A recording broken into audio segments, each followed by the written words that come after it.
مردود نے اپنی حکومت کی مضبوطی اور ترقی اس بات میں سمجھی کہ اہل بیت کرام کے مقدس اور بے گناہ خون سے اپنی ناپاک تلوار کو رنگے، جس کو یزید کے ظلم و ستم کی آخری حد لاسٹ لمٹ کہا جا سکتا ہے۔ السلام علیکم ورحمۃ اللہ وبرکاتہ۔ دوستو، قیامت کی نشانیاں ویب سیریز ایپیسوڈ نمبر 8 کو آپ سنیں۔ یزید کی حکومت میں ظلم و ستم کی وہ داستانیں رقم ہوئیں جو اسلام کے آنے کے بعد مسلمانوں نے پہلی بار دیکھی ہوں گی۔ اس مردود نے اپنی حکومت کی مضبوطی اور ترقی اس بات میں سمجھی کہ اہل بیت کرام کے مقدس اور بے گناہ خون سے اپنی ناپاک تلوار کو رنگے، جس کو یزید کے ظلم و ستم کی آخری حد لاسٹ لمٹ کہا جا سکتا ہے۔ السلام علیکم ورحمۃ اللہ وبرکاتہ۔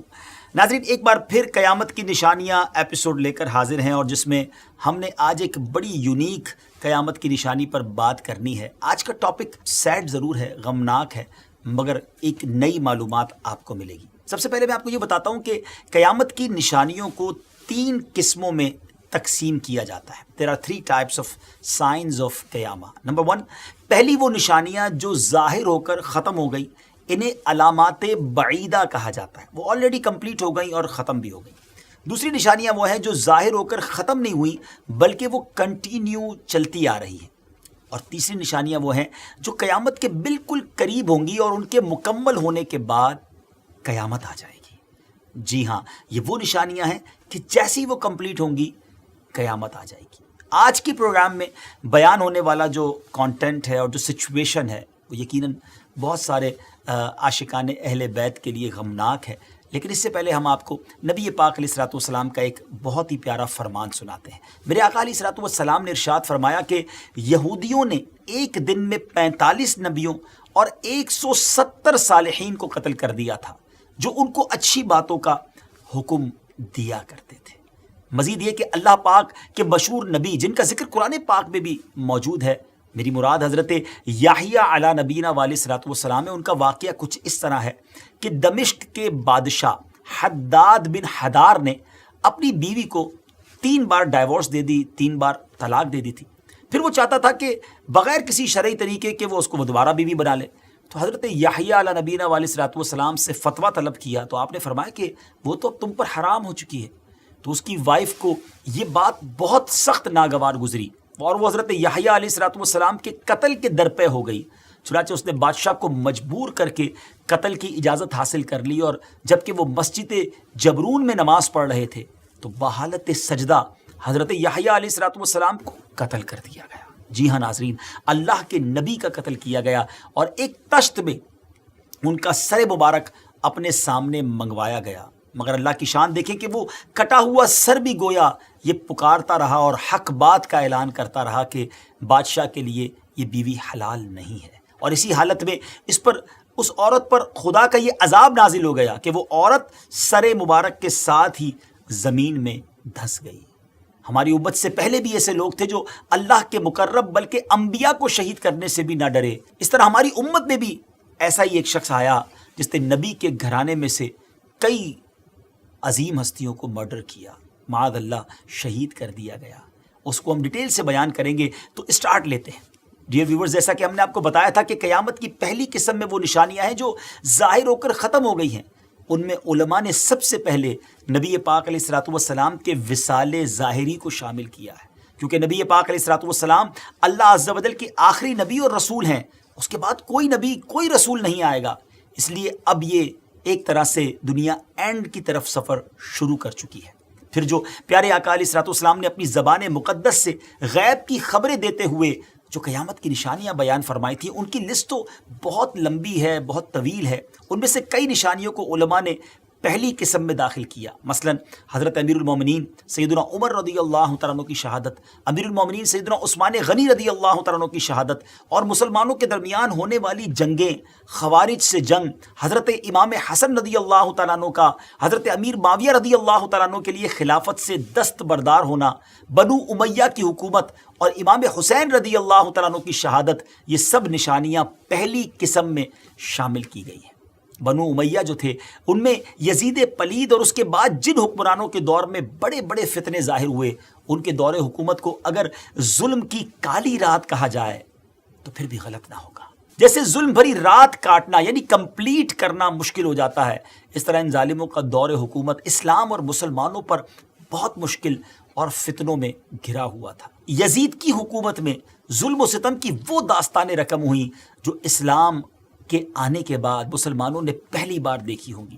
یہ ہجرت کا 60th ایئر تھا، 60واں سال تھا، اور رجب کا مہینہ تھا جب بدبخت یزید پلید تخت سلطنت پر بیٹھا۔ اس مردود نے اپنی حکومت کی مضبوطی اور ترقی اس بات میں سمجھی کہ اہل بیت کرام کے مقدس اور بے گناہ خون سے اپنی ناپاک تلوار کو رنگے۔ اس بدبخت نے پہلا حملہ سیدنا امام حسن رضی اللہ تعالیٰ عنہ پر کیا، اور آپ کی وائف جس کا نام جعدہ تھا، اس کو یزید نے یہ کہہ کر بہکایا اور لالچ دی کہ اگر تو زہر دے کر امام حسن کا کام تمام کر دے گی تو میں تجھ سے نکاح کر لوں گا اور تجھے بہت سا مال دوں گا۔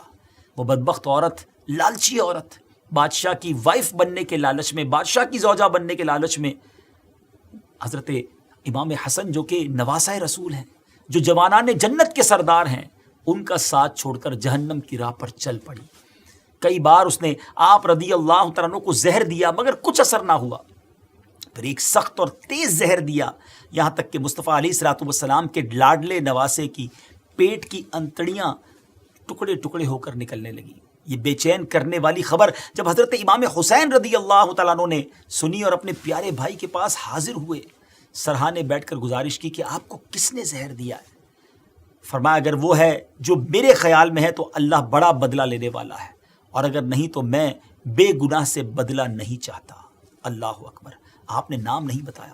امام حسن نے یہ بھی ارشاد فرمایا کہ بھائی، لوگ ہم سے یہ امید رکھتے ہیں کہ روز قیامت ہم ان کی شفاعت فرما کر ان کے کام آئیں، اور نہ یہ کہ ان کے ساتھ غضب اور انتقام کی کارروائی کریں۔ ان حالات میں جب امام حسن اس قدر تکلیف میں تھے، ڈیئر ویورز ذرا سوچیں، تب بھی آپ لوگوں سے انتقامی کارروائی نہیں کرنا چاہتے تھے، اور نہ ہی اپنے بھائی امام حسین رضی اللہ تعالی عنہ کو اس کی پرمیشن دی۔ انہی حالات میں آپ نے کچھ یوں وصیت فرمائی کہ حسین دیکھو، کوفہ کے لوگوں سے ڈرتے رہنا، کہیں وہ تمہیں باتوں میں لے کر بلا لیں اور وہ وقت پر تمہیں چھوڑ دیں۔ بے شک یہ وصیت موتیوں میں تولنے کے قابل اور دل پر لکھے جانے کے لائق تھی، مگر اس ہونی کو کون روک سکتا ہے؟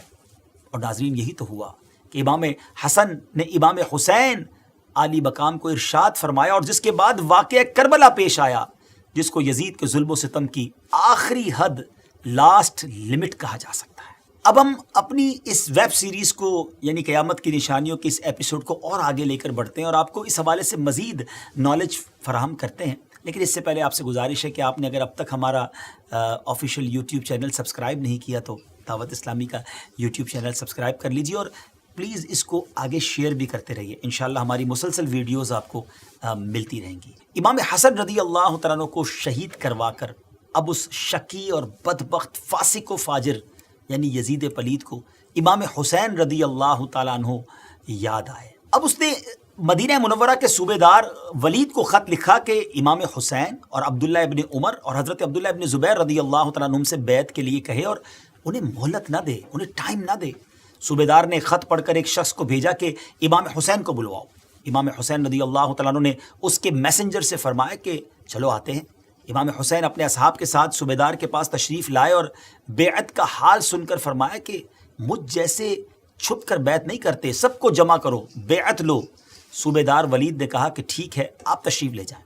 پھر صوبے دار ولید نے دوبارہ بلایا تو آپ نے فرمایا صبح ہونے دو، اور ساتھ ہی آپ نے ارادہ فرما لیا کہ رات میں ہی مکے کے ارادے سے فیملی کے ساتھ سفر فرمایا جائے گا۔ آپ روضہ رسول پر حاضر ہوئے اور سلام پیش کیا۔ ناظرین یہ شعبان کی چوتھی رات تھی، the fourth night of شعبان، اور اس کا بھی اکثر حصہ گزر چکا تھا۔ سب لوگ اپنے مکانوں میں سو رہے تھے، اور ہاں خاندان نبوت کے مکانوں میں لوگ جاگ رہے تھے۔ سفر کا سامان باندھا جا رہا تھا۔ حضرت امام علی مقام مسجد نبوی شریف سے باہر تشریف لائے اور قافلہ سوئے مکہ روانہ ہو گیا۔ آنکھیں اشکبار تھیں وہ لوگ جو مدینے میں پیدا ہوئے تھے۔ امام حسین کی ولادت بھی مدینے میں ہوئی، نانا جان کا روضہ بھی یہی ہے، اور آج اس نبی پاک کے خاندان کو مدینہ چھوڑنا پڑ رہا ہے۔ یہ کیسی رات ہوگی، یہ فرقت کا کیسا لمحہ ہوگا۔ اب دوسری طرف جب اہل کوفہ کو یزید خبیث کے تخت نشینی اور امام حسین سے بیعت طلب کیے جانے اور امام حسین مدینہ چھوڑ کر مکے تشریف لے آنے کی خبریں پہنچی تو ان لوگوں نے آپس میں مشورہ کیا اور امام حسین رضی اللہ تعالیٰ عنہ کو خط لکھے کہ آپ ہمارے یہاں تشریف لائیں اور ہم کو یزید کے ظلم سے بچائیں، ہم آپ کی بیعت کریں گے۔ ناظرین یہ ایک دو لیٹرز نہیں تھے، 150 لیٹرز، 150 لیٹر جمع ہو جانے پر امام رضی اللہ تعالیٰ عنہ نے تحریر فرمایا کہ میں اپنے چچا زاد بھائی مسلم بن عقیل رضی اللہ تعالیٰ عنہ کو بھیجتا ہوں، اگر یہ تمہارا معاملہ ٹھیک دیکھ کر اطلاع دیں گے تو ہم بھی جلد تشریف لے آئیں گے۔ اب حضرت مسلم رضی اللہ تعالیٰ عنہ کوفہ بھیجے گئے، اور جب وہاں آپ پہنچے تو کوفے والوں نے امام رضی اللہ تعالیٰ عنہ کو مدد دینے کا وعدہ کیا، بلکہ 18,000 داخل بیعت بھی ہو گئے، اور حضرت مسلم کو اپنی باتوں سے یہاں تک مطمئن کروا دیا، سیٹسفائی کروا دیا کہ حضرت مسلم بن عقیل رضی اللہ تعالیٰ عنہ نے امام حسین کو ایک لیٹر لکھا اور بتایا کہ حضور کوفی جو ہیں وہ میرا انہوں نے استقبال بھی کیا، بڑی تعداد میں بیعت بھی کر لی ہے، تو آپ اب کوفہ آ جائیے۔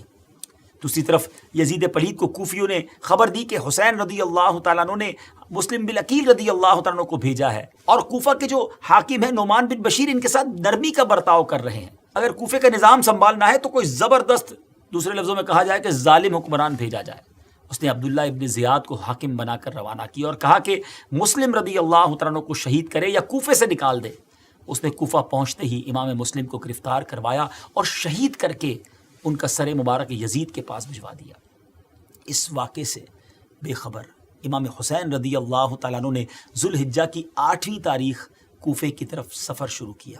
ٹرائی ٹو انڈرسٹینڈ، مکے میں حج کا سیزن ہے، 7-8 ذوالحجہ تو پوری دنیا سے حاجی آ جاتے ہیں نا، لوگ حج کرنے مکے آ رہے ہیں، اور امام عالی مقام حج کے دنوں میں مکہ چھوڑ کر کوفہ جا رہے ہیں۔ صحابہ کرام نے بہت عرض کیا کہ آپ نہ جائیں، کوفے والے کوفی لا یوفی، وہ وفادار نہیں ہوتے، مگر آپ امام تھے اور آپ یہ جانتے تھے کہ اگر ان لوگوں نے مجھے خط لکھا ہے اور میں ان کی بلاوے پر نہ گیا، اور اگر کر قیامت کے دن اللہ کی بارگاہ میں انہوں نے عرض کر دیا کہ مولا ہم تو امام کو بلاتے رہے، وہ آتے تو ہم ان کی بیعت کر لیتے، تو امام عالی مقام ان کی اس حجت کو خاتمہ کرنے کے لیے، اس دلیل قائم نہ ہو جائے اس کے لیے آپ نے یہ سفر اختیار فرمایا۔ ناظرین اس زمانے میں کوئی ایسا طریقہ تو تھا نہیں کہ کسی طرح آپ کو پتہ چل جاتا، انٹرنیٹ کا زمانہ نہیں تھا، ٹیلی فون سسٹم نہیں تھا کہ حضرت مسلم بن عقیل نے خط لکھ کر کہا تھا کہ ایوری تھنگ از اوکے، مگر اب انہی کو شہید کر دیا گیا ہے۔ امام حسین اپنے رفقا کے ساتھ اپروکسیمیٹلی 72 لوگ تھے ناظرین، اور یہ وہ لوگ تھے جس میں بچے بھی تھے، خواتین بھی تھیں، یہ لڑنے نہیں جا رہے تھے، یہ تو نانا کے دین کو پھیلانے جا رہے تھے، یہ تو کسی کی دعوت پر گویا بلائے جا رہے تھے، یہ لڑائی کے لیے نہیں جا رہے تھے۔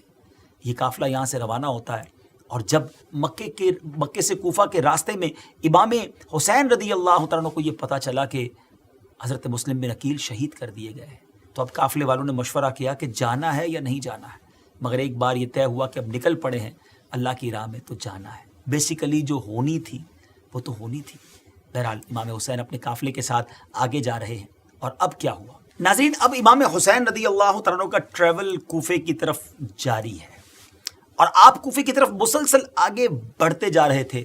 آپ کو دوران سفر دوپہر کے وقت کچھ سوار آتے ہوئے نظر آئے، اور قریب آنے پر معلوم ہوا کہ حر ہیں جو 1000 سواروں کے افسر بنا کر امام رضی اللہ تعالیٰ عنہ کو ابن زیاد کے پاس لے جانے کے لیے بھیجے گئے ہیں۔ حضرت حر نے امام حسین پر کوئی سختی نہ فرمائی تھی کہ امام حسین آگے بڑھتے ہوئے جب نینوا کے مقام پر پہنچے تو ایک سوار کوفے سے آیا، اور اس نے حضرت حر کو ابن زیاد کا خط دیا جس میں لکھا تھا کہ حسین رضی اللہ تعالیٰ عنہ پر سختی کر، جہاں اتریں میدان میں اتریں اور پانی سے دور رہیں، یہ قاصد برابر تیرے ساتھ رہے گا یہاں تک کہ مجھے خبر دے گا کہ تو نے میرے حکم پر عمل کیا کہ نہیں۔ حر نے خط پڑھ کر امام رضی اللہ تعالیٰ عنہ سے گزارش کی کہ مجھے یہ حکم آیا ہے کہ میں اس کے خلاف نہیں کر سکتا، یہ قاصد مجھ پر جاسوس بنا کر بھیجا گیا ہے۔ محرم الحرام کا مہینہ سٹارٹ ہو چکا تھا ناظرین، 2 محرم سن 61 ہجری کا دن تھا جب امام حسین رضی اللہ تعالیٰ عنہ کربلا کے میدان میں پہنچے۔